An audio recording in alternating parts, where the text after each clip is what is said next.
Hi, so my name is Amanda Bullard, and I'm a psychology major, just like all of you guys.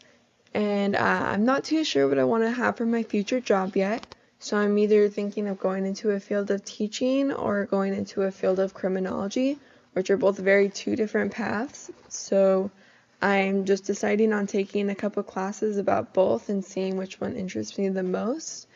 I'm still a freshman, so I think I still have time to decide what I want to do or not. So my plan at the moment is to definitely get my bachelor's in a psychology, and then take a couple classes that are lined up with criminology to prepare me for that field, and then the same goes for teaching. So kind of just decide on what I want to do or not, and I decided to major in psychology because the field has so many options when it comes to being able to find a career in the future. So I think that will help me a lot, and it kind of just keeps my mind open to what I want to do with my future. Thank you.